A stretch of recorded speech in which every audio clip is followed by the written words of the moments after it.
सियालाल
बिरहा गीत संगीत के श्रोता सज्जन, हम आप सबका नंदलाल रवि आप सबका हार्दिक स्वागत अभिनंदन वंदन करते हैं।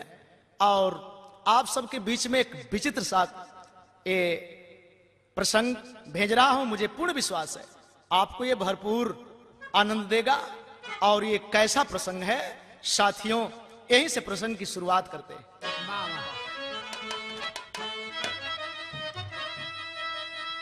सिंह की कोख में स्यार होता नहीं, भैंस काली न गोरी बनाई गई। जिसको जैसा संस्कार मिला दोस्तों, वैसी तकदीर उसकी बनाई गई।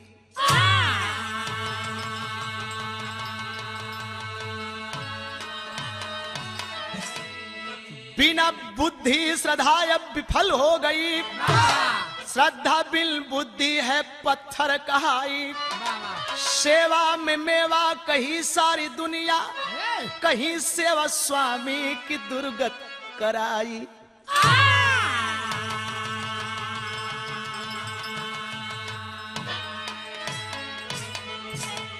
साथियों, बताया जाता है कि कभी कभी बहुत अच्छा करने में बहुत बुरा हो जाता है। एक ऐसा ही प्रसंग आपको दे रहा हूं। और हारमोनियम मास्टर एक संकेत लगल ला ले जाए।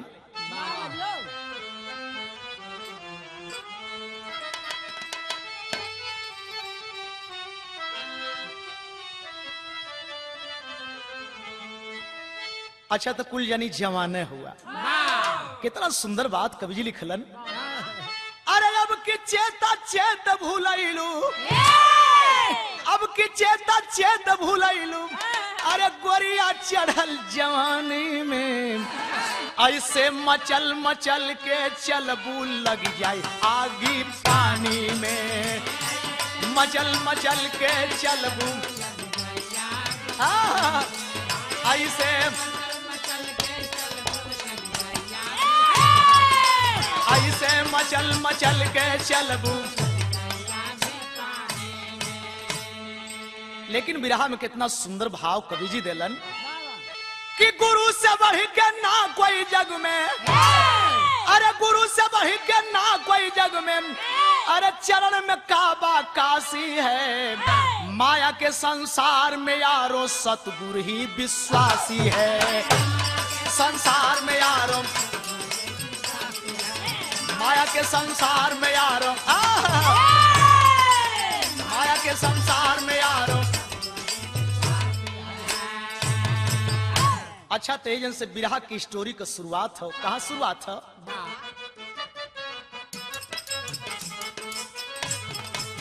ललर लारे लारे लारे ललरिया लारे, नर नारे नारे नारे नरिया नारे। रहे दो भाई हीरा मोती जिनका नाम रहा, बड़े ही सीधा साधा गृहस्थी ही काम रहा। गुरु की भक्ति अपनी शक्ति भर वो करते हैं। संत सेवा में भी पीछे न कभी रहते हैं। चले हैं बाबा जबकि पोखरे ऊपर आए हैं, चले हैं बाबा जबकि पोखरे ऊपर आए हैं, भजन भगवान की भक्तों को सुनाए हैं।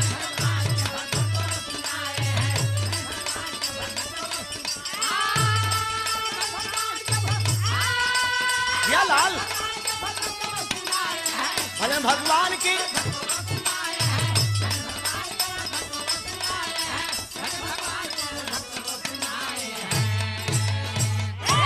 अच्छा तो राम केवल भैया बड़ा बिरहा सुन ले हो बा लोगों भक्ति रस का, लेकिन एक गजबे भक्ति रस है। देखबा हीरा मोती दोनों भाई एक गांव में किसान सीधा साधा विचार कर स्वभाव गजब के, और गौवा से कुछ दूर एगो महात्मा जेकर चर्चा बा जोरों पर। महात्मा के यहाँ लोग जाकर के रोजाना दर्शन करते हैं, पूजा पाठ करते हैं, आशीर्वाद लेते हैं। एक दिन महात्मा जी अपनी कुटिया से चले और हीरा मोती के गांव के बगल में एक पोखरा है और ये पोखरा पर अपन डेरा डाल देलन। गांव के लोग इकट्ठा होते हैं, नर नारी बाल बच्चे सब लोग इकट्ठा होते हैं। अब सब लोगों को बाबा उपदेश देते हैं। उपदेश से पहले एक ठे फिल्म का तर्ज लग गल लाल।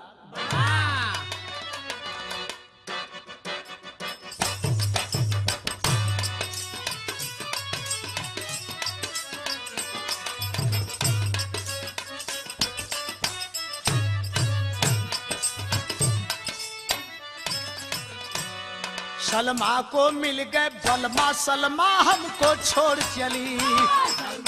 मिल गए बलमा, सलमा को मिल गए बलमा। 16 बरस की पारी उम्र में, 16 बरस की पारी उम्र में नाता तोड़ चली। सलमा को मिल गए बलमा, सलमा हमको छोड़ चली। लाल सलमा हमको, सलमा को मिल गए। लेकिन बाबा का बोलतून अपने भाव में, उड़ जाई है सुगना, उड़ जाई है सुगना, पिजड़ा से लागी ना कौनो दाम। सुगना पिजड़ा से ला, उड़ जाई है सुगना, उड़ जाई है सुगना। माटी के तन माटी हुई है,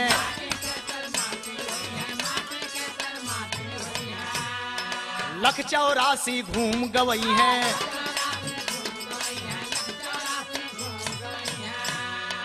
काहे गरूर कैला मितवा, काहे गरूर कैला मितवा, देख के सुंदर चा। मुड़ गई है सुगना पिजड़ा से लागी ना कौनो, सुगना पिजड़ा से लागी ना। उड़ गई है सुगना,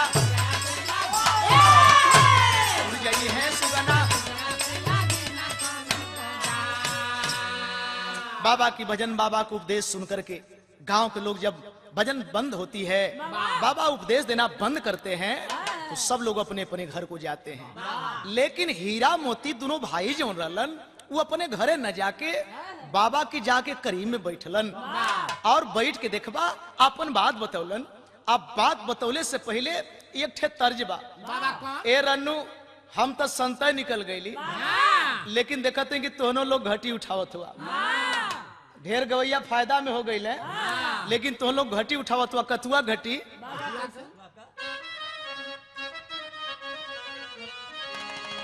अरे आला बेलावा मरादवा। दादा कम से कम हम तो संत हैं, ये लोग उनका फायदा करवा। अरे आला बेलावा मरादवा का दुई दुई में हरी, आला बेलावा का दुई दुई में हरी, दुई दुई।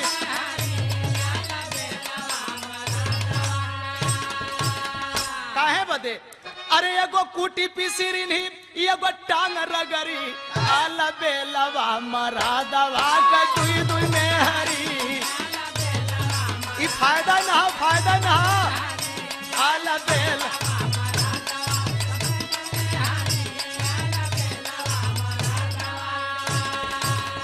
लेकिन हीरा मोती बाबा से विनम्र निवेदन करते हुए आया तैयार कैलन। कैसन तैयार कैलन?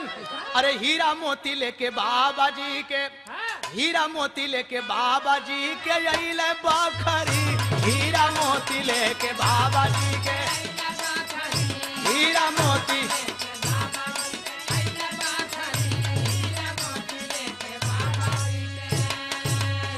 अरे रहल माघ का महीनावा, रहल माघ का महीनावा का पहले ठठरी। हीरा मोती लेके बाबा जी के अइले बखरी। लेके बाबा जी के हीरा मोती, हीरा। बाबा जी को राजी करके दोनों भाई अपने दरवाजे पर लाए। बाबा हम लोग सेवा करेंगे। माघ का महीना बा, ठंडा का दिन बा। आज जब बाबा दरवाजे पे आ गए तो मोती बाबा की व्यवस्था के लिए कहीं चला जाता है। हीरा कलश की, ए बाबा महीना ठंडा है लेकिन आप महात्मा हुआ तब पहले हम शुरुआत करते सेवा के। कहले का सोचे हीरा बाबा जी के दे नहवाई, ले जाके कुआं ना पर दिया बैठाई। के कुआं ना पर दिया ले जाके। अरे पनिया गिराव सिर पर 5 गगरी। दोनों भाई लेके बाबा जी के अइले बखरी। दोनों भाई जी के अइले, दोनों भाई लेके अइले, दोनों भैया हो। हीरा कोना की जगत पर बाबा को बैठा करके स्नान करने की विचार से देखें। बाबा बैठ गए और गगरी से पानी निकाल के कुआं के द्वारा बाबा को नहलाने लगा। 5 गगरी पानी से नहलवाया और तब तक देखबा भइल का आय है बस करा बच्चा अब लिहली नहाई। बोले हीरा ले बाबा पिठिया धोवाई। ए बाबा वही तो तुहार पिठिया रगड़वे न कैली। पिठिया पे कुछ मैल बार रगड़ दे, पिठिया रगड़ वही में तबले भइल का। अरे आई गईला मोती, आई गईला मोती खेला देख सगरी। हीरा मोती लेके बाबा जी के अइले बखरी।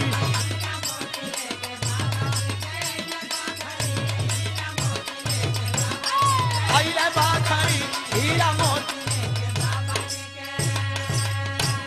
तब तक मोती छोटका भैया आ गेलन। हाँ बाबा अब तैयारी में हो कि बच्चा बस करो। स्नान हो गल और तबले मोती आल सामान धैलस कलस की ए बाबा हमन दोनों सगे भाई हैं। आप भैया का ई सेवा आगे हो जाई, हमार पीछे हो जाई तो कम से कम हमन दोनों भाई हैं, दोनों का सेवा बराबर होके की जाए। बाबा के शरीर में ठंडा तो लगत है मगर मजबूरी है। कल की कहल का चाहत हुआ, कल की ई कहल चाहत है। एक ठे तर्ज लगल बहादुर।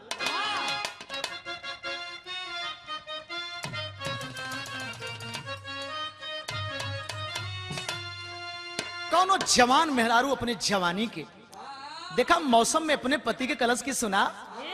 गर्मी का दिन है, हाई छाता वाता बंद करा। एक बात बताई, अरे हमारे पहले व्यवस्था है। कैसन व्यवस्था है? अरे नई झूलनी की, नई झूलनी की छैया बलम दोपहरिया बिताइला। नई झूलनी की,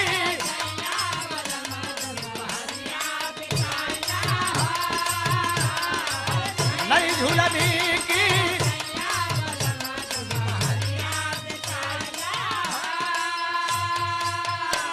बाहर जवानी गजब होले हो। हाँ तक गजब होले, लेकिन मोती बाबा से कहले का अरे अब ही बनत बाड़ी भौरी बाबा तनी औरी नहाइला। अब ही बनत बाड़ी भौरी बाबा तनी, अब ही बनत बाड़ी भौरी बाबा तनी।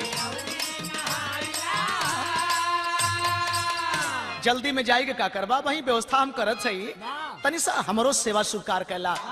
बाबा वहीं बैठल रह गईलन। हीरा बगल में खड़ा है। अब मोती कैलस का, अरे जबरदस्त गगरी तब पनिया गिरावे, आ ठंडा के मारे बाबा गर्दन हिलावे। बाबा पर 10 गगरी, हीरा तब 5 गगरी डबलिया देलस। यार बाबा हाथ ऊपर कर दूं कि बच्चा बस कर, हम मोती अपने सूद में है। अरे था कब न का अब ताला बाबा तनी हमें अजमाइला। तू काहे परेशान हुआ, मेहनत हम करते हैं, तू काहे परेशान हुआ। कब न का है अब ताला बाबा।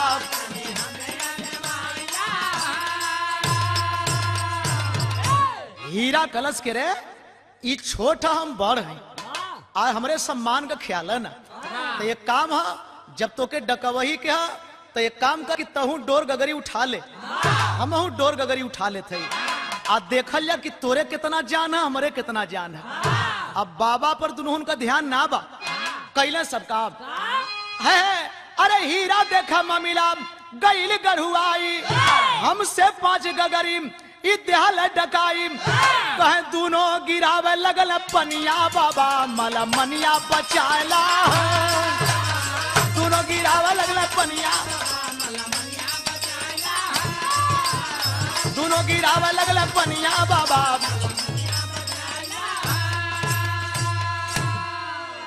अब हाई देखें, ए भैया हीरा भी डोर गगरी उठा लेलस और मोती भी डोर गगरी उठौले बा। आ दोनों का दोनों कुआं से पानी निकालत हुए, एक मिला बाबा पर गिरावत है, दूसरा का लेके ठड़ा। जब ओकर पानी का धार खत्म होता तब दूसरा का लगा देता। अब बाबा के तरफ दोनों का ध्यान ना बा, बाबा चिल्लात हुए कि हाथ ऊपर करत हुए कि कांपत हुए। दोनों का दोनों अपने तरफ देखत हुए, हीरा मोती की तरफ देखा था और मोती हीरा की तरफ, कहीं एकर न डके। मोती सोचा कि हीरा भैया के न डके, हीरा सोचा कि मोती के न डके। यही डकौर करे में बाबा ये पोजीशन पे आ गए कि बाबा धीरे धीरे हाथ गोड़ वही में बटोरे लगल। घन घन घन घन घन घन घन घन शरीर कांपत है, बाबा का रोमा रोमा एकदम खड़ा बा। आज जब हाथ गोड़ बटोरे लगल, बटोरत बटोरत जब बाबा हमें कलटे लगल तब हीरा कलश करे रुक रुक रुक मोती, ई बाबा कैसन कलटत हुआ करे लेट के तना न नहीं है, लेकिन मोती कलश की ना लेट के ना नहीं है। बाबा के लगता कि ठंडा लगा। एकर मतलब ये हालात के देख के दोनों भाई आवाक हुए, डोर गगरी अपन रखत हुए और कवि जी बिरहा में भाव दे देलन।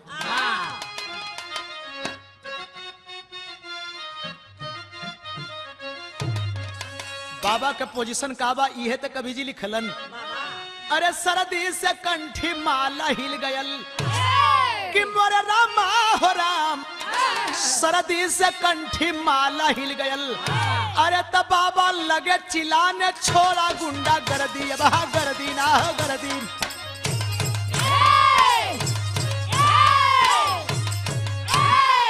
दोनों भाई ताकत हुए, बाबा के समझ में आ गल कि ये भाई कहीं हिम्मत कह के बोली ला ना तो कहीं फिर शुरू करला तो हो सकला लेटल लेटल हमार काम खत्म हो जाला। बाबा जोर से चिल्लेला कि अच्छा तब बड़ी सेवा कैला से अब हमार सेवा बंद करा सर, हमार जान चल जाला।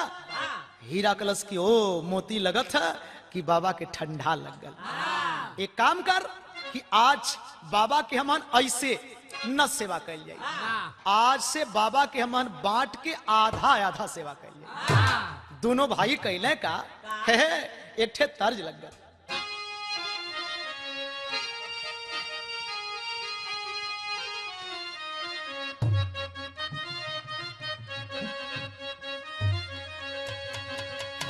फागुन का महीना बा, रंग बिरंग हालात के देख के एक ठे दुल्हीन देखबा दुआरे कौआ बैठल है, बगल में मोर नाचत है। आया यह हालात देख के वो दुल्हीन एक ठे बात बतौलस, कहलस का बगल वाली से कि केवन करनवा, हरे केवन करनवा शहर भागे अपिया पपिया कबोलिया जहर लागे।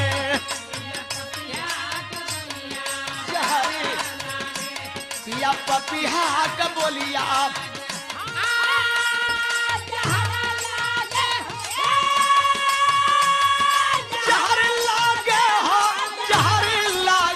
पिया पपिहा का बोलिया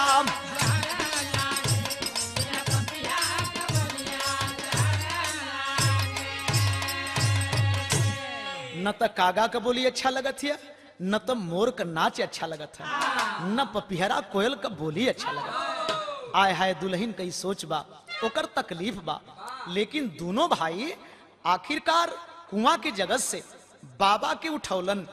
एक हाथ एक गोड़ हीरा पकड़लस, एक हाथ एक गोड़ मोती पकड़लस।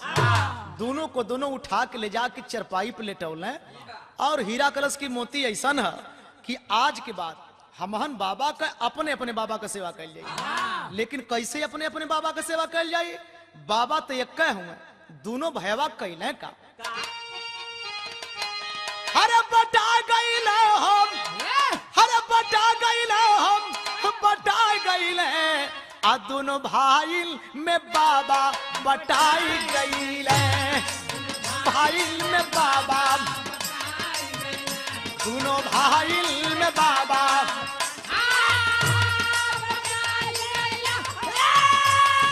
लाल बहादुर हुआ बहादुर, दोनों भाई में बाबा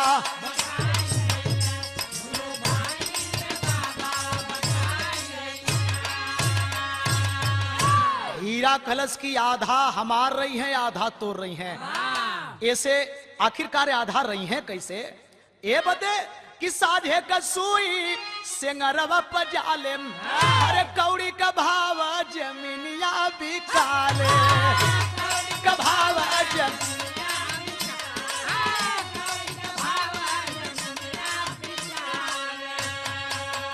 आधा मरे आधा त्वरे, अरे आधा मरे आधा त्वरे चताई गईले, दोनों भाई में बाबा बटाई गईले, भाई में बाबा, दोनों भाई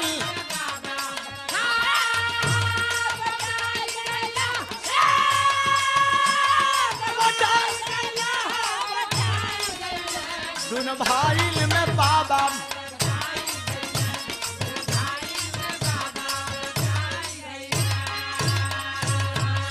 हेठ में लोग कहावत कहला कि साझे का सुई सेंगरा पर। हीरा कलश की साझे का सुई अब सेंगरा पर न चली। एक काम कर कि एक हाथ एक बांह, आधा मुंह तोड़ रही, एक आंख एक कान आय है और आधा नाक तोड़ रही, आधा हमार रही, अनि बिचवे में सो आय है बांट लेलन सा, दीवार रख देलन, कहलन कि एक तरफ तय एक तरफ हम। अब कैले का है अरे बाई टांग ले लिहल हीरा बिरनवा, कहे दाई टांग ले लिहल हीरा बिरनवा, अब आया पधाई ले हल मोती धियनवा, पधाई ले हल पाया पधाई ले हल, दोनों पौआ के धाई के, अरे दोनों पौआ के धाई के धाई गईले हो, दोनों भाई में बाबा बटाई गईले, दोनों भाई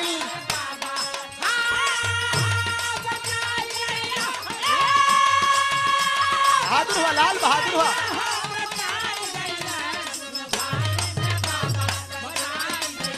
दोनों भाई। बड़ा भाई दाएं तरफ हो गया, छोटा भाई मोती बाएं पैर को पकड़ लिया। दोनों भाई कहला कि ऐसे ना, बाबा के ठंडा लगल है, ते काम कर कि कौड़ा में का गरम राखी लिया बाबा के।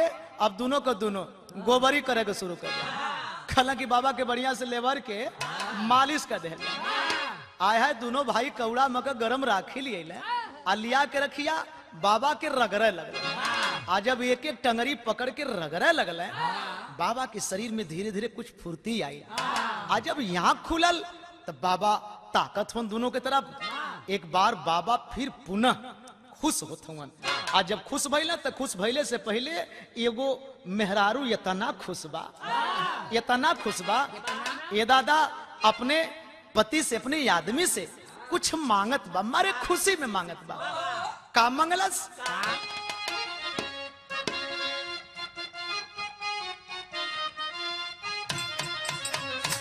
मेहरारू ही ना देखली कि पति का कमाई का है, लेकिन फरमाइश तो हिमालय की छुएले। बड़ी पतोहन पर ख्याल कराला है, बड़ी पतोहन पर ख्याल कराला ना। तो देखा मांगत है का मंगलस? अरे हमारे हमारे पैजे बर्रा जहीरा जलादा, पैजे बर्रा जहीरा हमारे।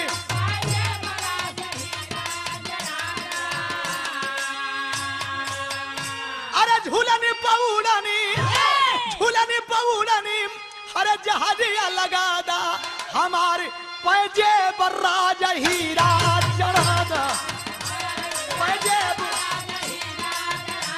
हमारी।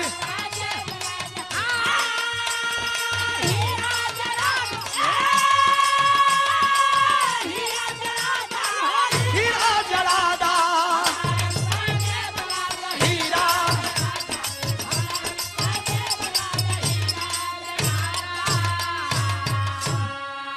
एगो जहाज ऐसा होले जो में लोग सवारी करल, एगो जहाज ऐसा है जो अपने झुलनिया पर बैठावे कहती। हाय हाय बा भाई बा, गजब सोच होले हो। लेकिन हाई देखें बाबा के शरीर में धीरे धीरे जब गर्मी भइल राखी से और दोनों के रगड़ला से, एक बार बाबा आंख खोल के दोनों भाई के आशीर्वाद देते हैं। कैसे आशीर्वाद दिलन कि बोले तब बाबा अरे ठठाई बचवा, गजब कैला सेवकारी ये बचवा, कैला सेवक गजब सेवकारी। बहादुर है बहादुर।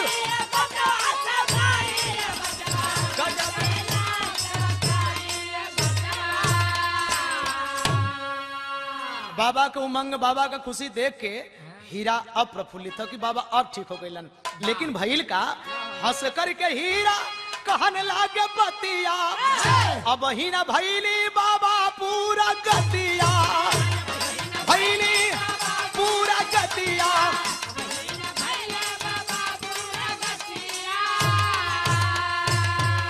हीरा कलश की बाबा तू काहे बदे रोकत हुआ? अरे अब ही हमहन के शरीर में जो दिलासा है दिल के अंदर ओके पूरा कर ले बता। बाबा बड़ा दिन के बाद बड़ा भाग से आपको दर्शन पोले हैं। हरे राउर के दर्शन पा के हमन कितना खुश हैं। ए बाबा सेवा में मन भुला जाता है कि कनो हमन से गलती तो ना होता। बाबा मन ही मने सोचत हूं कि ए भाई और कुछ करिए सका आय है। लेकिन भइल का बाबा कहे लगलन कि करनी तुहारे नाम अरे भुलाई बचवा, गजब कैला सेवकारी ये बचवा, कैला कैला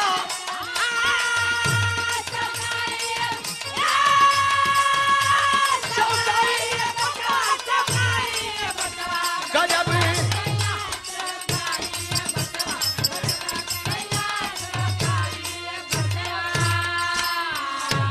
ए भैया जब हीरा सुनलस कलश की बाबा ठीक है आप खुश हुआ, लेकिन अब ही कुछ कमी है। आ बाबा यही बीच में देखबा अंगड़ाई ले ले। आ जब अंगड़ाई ले ले तो ये तना कहत दिहला टंगिया उठाई, आ दूसरी टंगरिया पर रख दिहला भाई, रख दिहला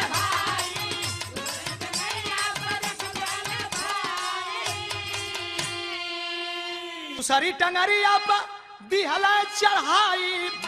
अरे हंस हीरा सिनम फुलाई बचवा, गजब कैला सेवकारी ये बचवा।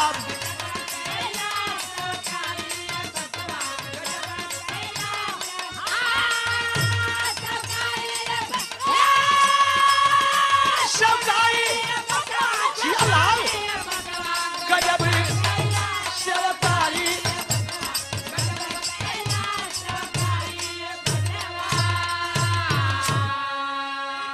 साथियों हाई देखें जो हीरा पकड़ के ऐंठ रहा था, पैर को दबा रहा था, उस पैर को बाबा अंगड़ाई लेकर के दूसर की टंगिया पर, बाई टंगिया पर आय है रख देलन।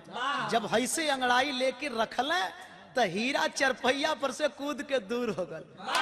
खलस की मोती देख देख देख तो हमके कहले कि भैया गलती करलन, भैया मन बढ़ू हुए आप भैया जोन बा बरियाई करत होन।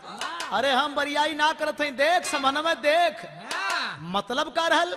अब मतलब से पहले हारमोनियम मास्टर ए धनेश एगो फिल्म का गीत बतावे जात हई, जौने के हीरो नाजिर हुसैन गाजीपुरी थे। और आय है ई तर्ज कौन बा,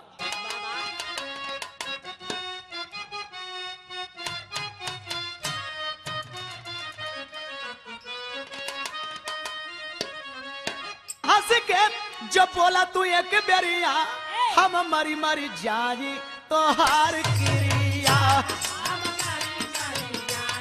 तोहार क्रिया, तोहार हंस के। ए भैया लेकिन हाई देखे आखिर में हीरा मोती से कहले का, अरे हंस हीरा बड़ा मजा पड़ी गई ले, हे मोती हंस हीरा बड़ा मजा पड़ी गई ले, तोरे बाबा पर हमार बाबा चढ़ी गई ले, हमार बाबा चढ़ी तोरे कहो दादा।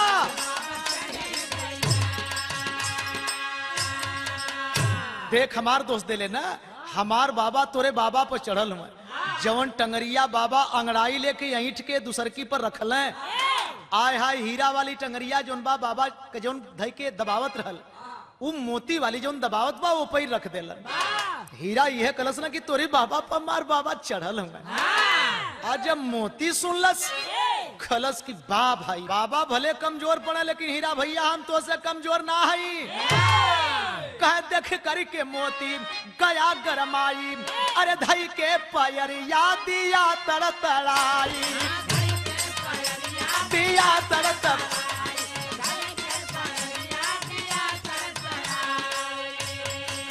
रोमन साधु जनवा निसरी गईले, कर रोमन साधु जनवा निसरी गईले, वही खटिया पर बाबा जी पसरी गईले, बाबा जी पसरी गईले।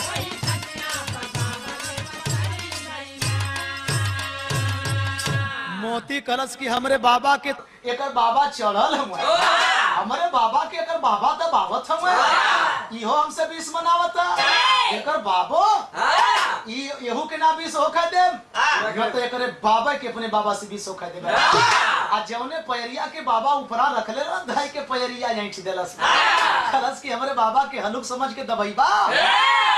आय हाय बतावे में देखबा पैरिया ऐंठ के तोड़ देला, बाबा चिल्लात हमें ऐंठ के तोड़ के यो चरपाई से दूर कलश के देख अब तोरे बाबा का गति का कैली। आज जब ई बात हीरा देखलस कि बाबा चिल्लात हुए मैया बप्पा करत हुए, ई त हमरे बाबा के तोड़ देलस।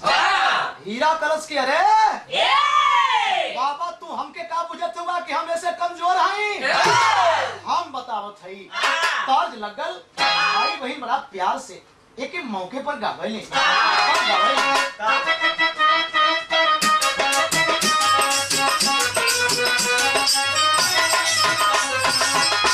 हरे मोरे पिछुआरा वालो हर भैया लोहे कपूर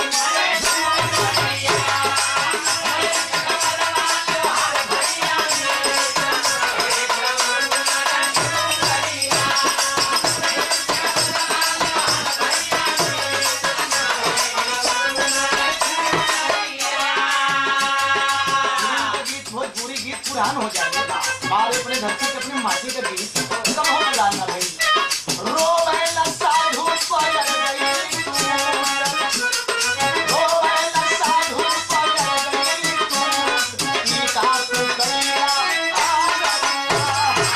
रोवेला साधु पायल गई तू, ई का तू करेला रोवेला साधु पायल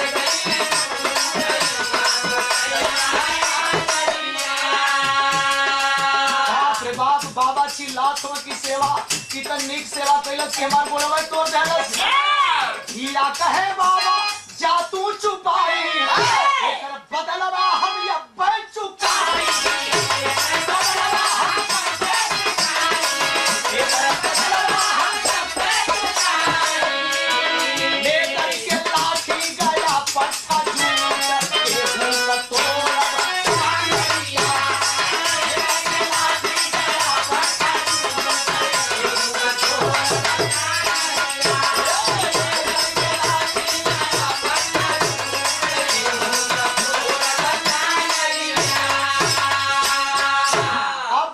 से बोलत है। हीरा कलश की बाबा तू एकदम चिंता मत, ये हमारे बाबा की ईंट के तोड़ला सा ना, तो हम वही बाप का बेटा है जो ने बाप का ये है। हमार शान एकरे शान से कम, हमारे बाबा की ईंट के तोड़ला सा, एकरे बाबा के मार के ना तोड़ली तो हमरो सच्चों का हीरा नाम ना। दौड़ के गए लेठे लाठी लेके आल, लठिया लेके आल, बाबा को ना ताकत है। देखबा कैलस का सरी पयरिया पर मारे ला तारी, तो मैं साधु मर गई जिंदा गाड़ी।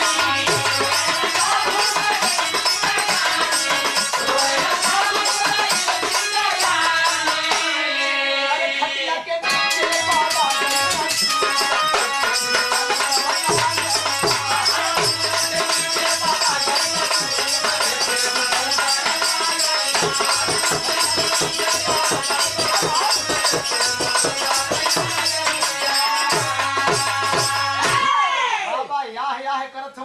मोतिया तोड़ले है, तब ले हीरा लाठी लेके आयल, जवन मोती वाला पैरवा रहल, जवन मोती पैरवा बाबा का दबावत रहल, वो पैरवा पर मल्ल 3-4 लाठी मच के, अब बाबा वही लठिया के संगे देखबा चरपाई से नीचे हो, इहो पैर टूटल। आह बाबा चिल्लात हुए, गांव को लोग सुनले कहलन के रे ये का होगल, ये का होगल। दरवाजे पर भीड़ जुट गई और दोनों का दोनों अपने अपने जगह पर खड़ा हुए। खलस की हमारे बाबा के तुरले है, महू एकरे बाबा के तुरले हैं। आगे हमारे बाबा पर हाथ लगौलस तो एकरो बाबा के हम छोड़ब ना, आधा ने एकर बाबा हुए, आधा हमार बाबा हुए। गांव को लोग जुटल कहलन कि अरे ई त मजगर सेवा कई, और वही बीच में देखबा गांव का मानिंद चौधरी मौका पर अइले आ बाबा के पजरे गइलन, गइले तो एक तर्ज कवि जी लिख देलन।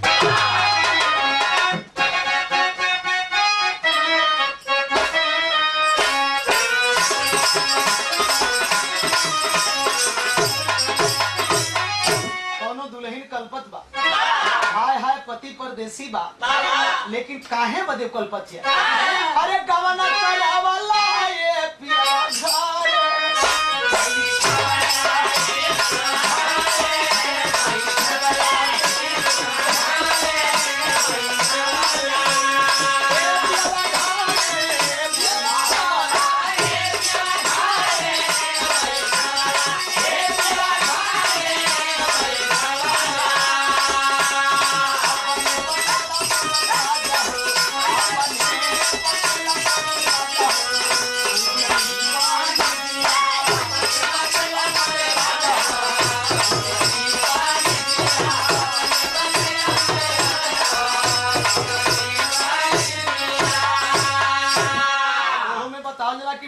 बतावल कि हर रास्ता जइहा, हर दिशा जइहा, लेकिन पूर्व में मत जइहा।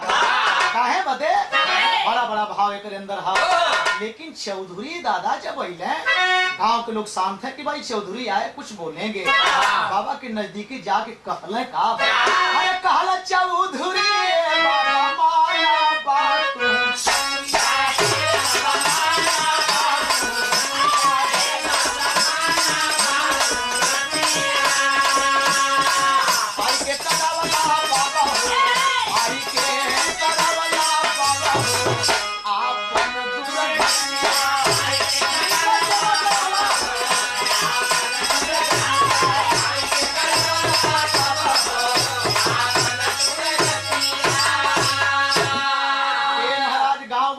से कहला कि हम यही जन से वापस जाए कुटिया पर।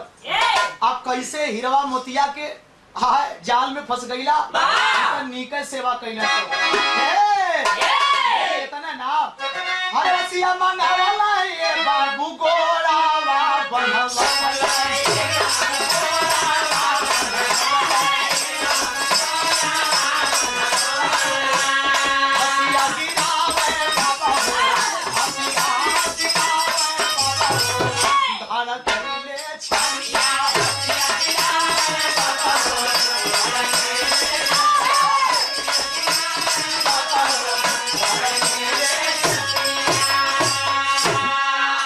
चिंता मत करा। गांव के लोगन से नवहन से कहला कि तू 4 जाने तनी रसिया बांध के ले जाके खुंटवा में बांधा।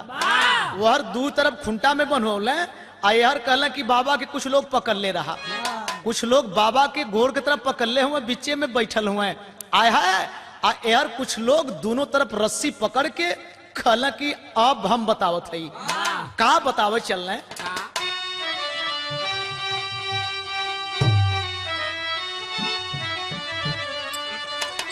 अरे दिहाला दुईठे खुंटा तुरंत गड़ाई बाके चौधरी, बाबा जी के गोड़ दिए बनवाई बाके चौधरी।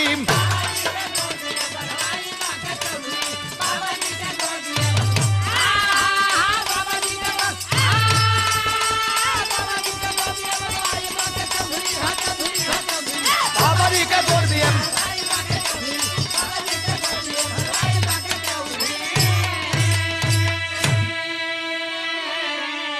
दोनों पैर में रस्सी बनवा के खुंटा में बनवा के कुछ लोगों से कहला कि भैया ये काम करा कि बाबा का बहिया पकड़ के आज जोर से खींचा लोगों, जहां चट दिना करी कि बाबा का गोड़ पट दिना बैठी, जबले चट पट न करे तबले लोग खींचे वाला काम छोड़ी हम। हाई देखें बाबा बप्पा मैया चिल्लात हुए और रस्सी पकड़ के लोग गोड़ कोर खींचत हुए यार, हाथ कोर पकड़ के लोग यहर खींचत हुए। यह जो हथ हुआ कि कब चट दिना करी कि बाबा का गोड़ पट दिना बैठी। आ वो बीच में बाबा का हालात बा, बाबा अपने जोर से चिल्लात हुए बाप रे बाप अब जिंदगी गईल तब जिंदगी गईल। चौधरी कहला कि चुप रहा, तबले ना चिल्ला लगल लगल गोड़ तोड़ दिला बैठावत चिल्लात हुआ। लेकिन कहले का अरे कहे चौधरी चुप रहा, बाबा कहे बिलखात हम, यही से आके इनके घर में लाठी से पिटात हम। वैद न हमारी ऐसा कौनो आई बाके चौधरी, अब गोलवा ठीक तुहार हो जाई बाके चौधरी।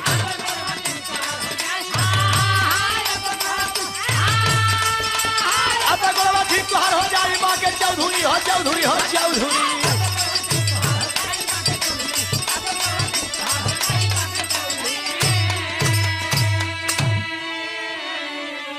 हर लोग खींचा वाला काम शुरू कैले हुआ, बाबा चिल्लात हुआ जोर जोर से आह बाप आह मैया जान गयल। आज चौधरी जाके बाबा के पजरे कहला कि चुप रहा, झूठा ही चिल्लात हुआ। अरे अब का चिल्लात हुआ, जब मरल हस उतना चिल्ला आज जब बैठावत है तो चिल्लात हुआ। गांव के लोग कहला कि चौधरी वास्तव में जानकार हुए, कहला कि सुना बाबा एरिया इलाका में हमारी मतिन केहू बैदो ना है, चौधुर तो हम हैया ही मानल जानल, लेकिन केहू बैद भी ना है। आय हाय ई हालात तब तक चलल। देख बा कवि जी के वही बीच में एक भाव देव पर गल आल्हा में का भाव देव पर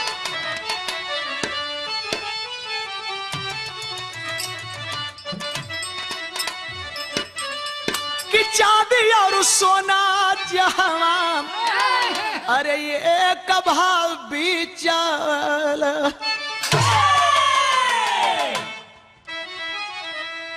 लोहवा के उहवा कहवा बारे हो गुजा।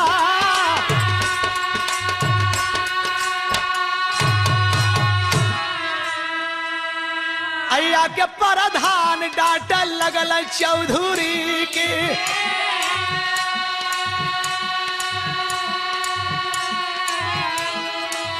कोई के चौधरी भैला मूर्ख गवार।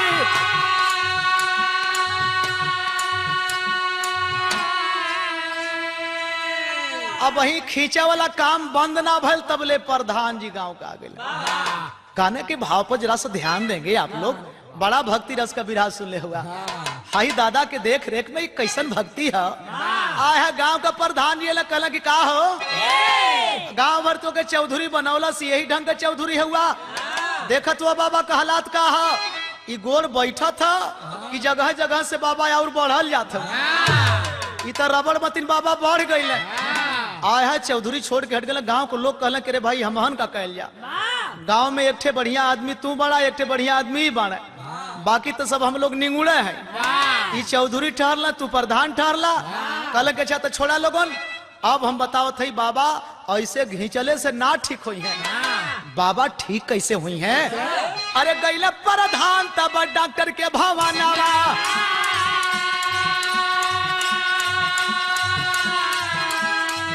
भैया गईला प्रधान तब डॉक्टर के भवनवा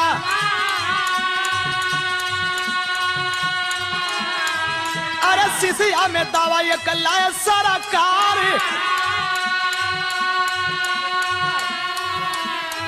लेकिन कहे डॉक्टर हिला के पिए यहाँ हो दवैया कहे डॉक्टर हिला के पिए यहाँ हो दवैया अब धैला प्रधान बाबा जी के या कवार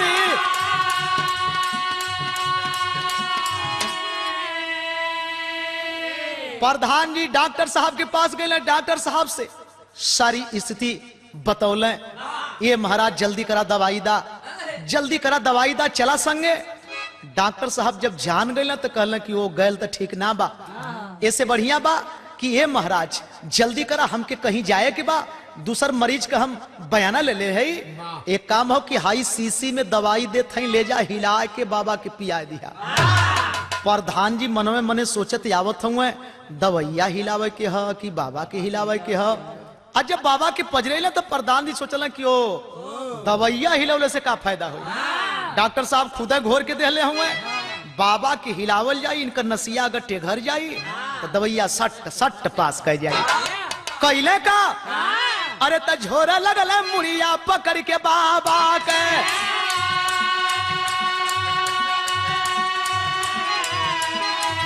भैया झोरा लगल मुड़िया पकड़ के बाबा के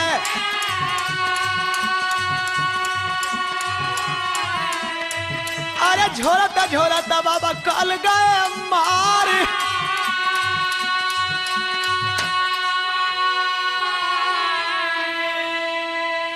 प्रधान जी शीशी में दवाई लेकर कि जल्दी आवा लोगों दो चार ठे नौजवान कहला कि जल्दी आवा मर्दवा जिंदगी ले लेला बाबा के इतना बढ़िया आदमी इतना बढ़िया उपदेश देते रहा है अब तुम लोग सेवा करे में जिंदगी ले लेला ई बड़का चौधरी भयल हुए यो घिचवा के जोन बाकी ओकी रहल तौनो बढ़ा देहला गोड़वा तई सो तोड़ ले रहला पूरा सरिया के नसिया ई तोड़वा दे एक काम करा डॉक्टर साहब दवाई देहला इतनी सब बाबा के जोर से हिलावा लोग बाबा के शरीर से पसीना आ जाई तब दवाई पियावल जाई दवाई सट सट पास करी तनी भर में बाबा ठीक हो जाई है आय है दो चार लोग पकड़ के बाबा के लगल हिलावे इतना हिलौल कल इतना हिलौल जबले पसीना ना आई तबले समझला कि बाबा का एक को नस खाली ना हुई आय हाय हिलावत वही बीच में बाबा का काम तमाम हो गया हिलावत जो बाकी कुछ ही रहल बाबा धीरे धीरे ठंडा हो गई आज जब बाबा ठंडा हो गए मुंह से आवाजो ना आवत आह मैया बप्पा भी ना करत हुए प्रधान जी कहला कि अब दवाई पियावा कहले का अरे तब मुहावा में जबरी पियावल दवैया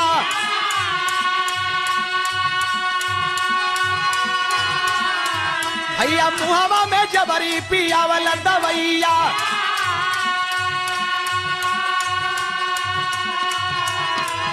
अरे मार गईला बाबा मुंह खुला नहीं यार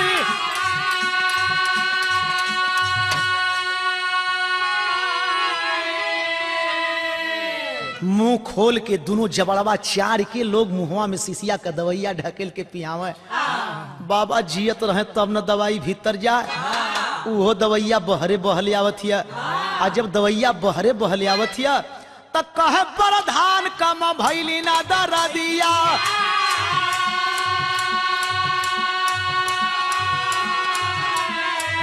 भैया देही बीच आई गई देखबा थानेदार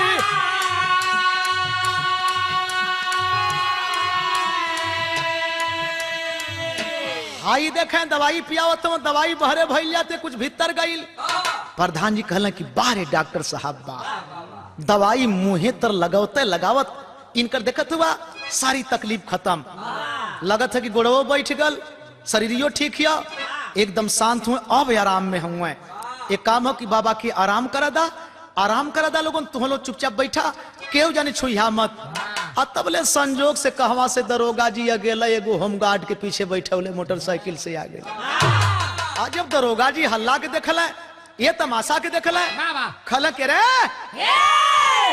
ये क्या लेकिन जब करीब में बाबा के पास जाते हैं बाबा के लाश के पास गईलन सौ के पास गईलन तो दरोगा जी एक ठे बात कहलन कि पूछे थानेदार कैसे मरल है गुरुदेवा पूछे थानेदार कैसे मरल गुरुदेवा, आ साफ साफ बतिया बतावा बदकार।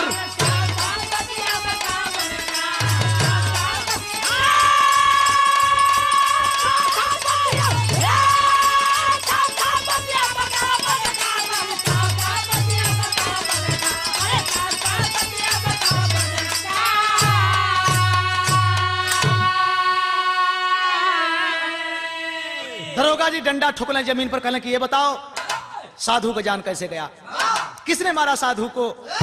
अब लोग चौधरी को ताकत हो तो केहू प्रधान को ताकत है, केहू हीरा मोती को ताकत है। गांव भर के लोग कहले जो घींचत रहे, धीरे धीरे घसके लगल कि कहीं हमहनो का नौआ नहीं आ जाए, हमहनो तो निके सेवा कैल गल है।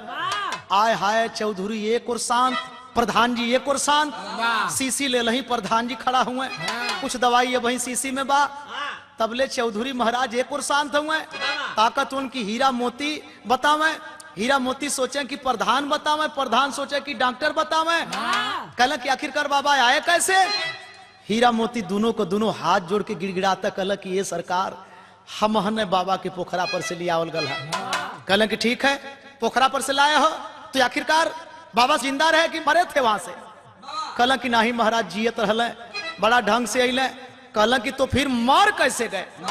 कहला कि ये महाराज आप दरोगा हुआ, अच्छा तो ही चरपैया पर लेटा, लेकिन एक बात सुन ला, जबले हमहन बताए ना ले तबले बोलबा ना। अगर बोलला सरकार तो फिर हमहन बिचवे में रुक जाए, हमहन मारे डर ना बता पाए। दरोगा जी कहला कि चरपाई पर लेटेंगे तब बताओगे। कहला कि हाँ सरकार जैसे हमहन बतावत है, अगर आप जानल चाहत हुआ तो आप चरपैया पर लेट जा, एक बाद हमन बतावत है। दरोगा जी चरपाई पर लेटने कहला कि ठीक है बताओ। आय हाय दरोगा जी लेट गईले, आ हीरा एक और मोती एक और हीरा दोनों का दोनों बैठ गईले, आ वही बीच में मोती को इशारा करता, करे करे मोतिया शुरू कर शुरू कर। तो ही ने पहले शुरू कैले हुए, देखबा कैलस का।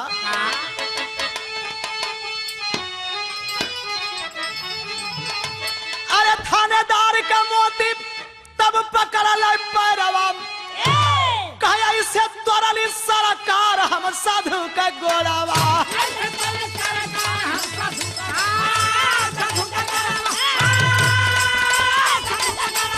साधु का गोड़ावा है हम साधु का।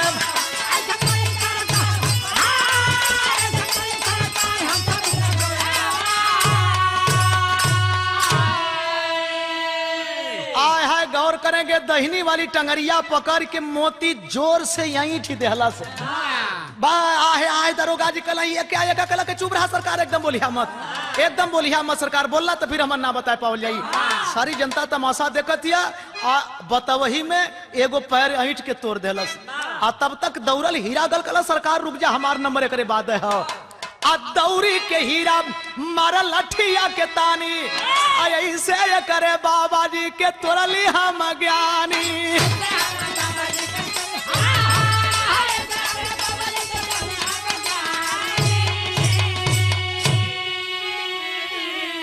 अरे रोमा थानेदार बहे झर झर लोरावा, ऐसे तोड़ली सरकार हम साधु के गोड़वा।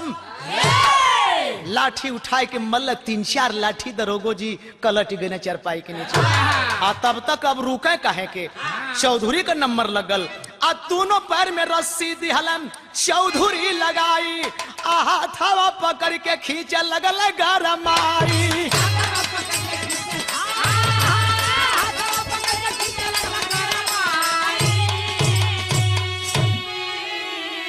अरे गया मोर जान साहब कैले सोरवा, ऐसे तोरली सरकार हम साधु का गोड़वा।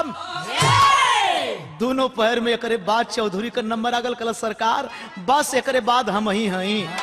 वही खुंटवा में बनवा कि वो रसरिया कहला कि अब ताकत का हवा लो, जे सेवा कैले आवा न तो फिर मोलजिम बनवा।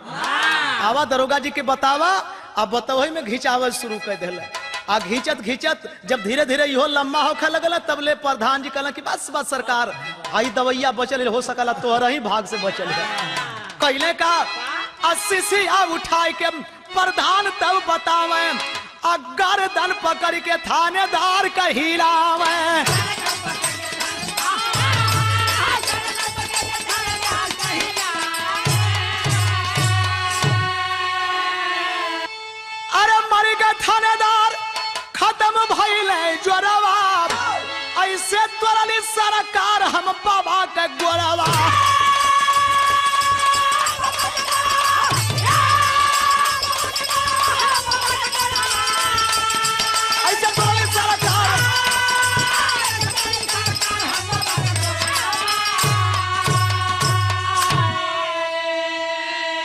यानी बतावे बताओ में दरोगा साहब का काम तमाम।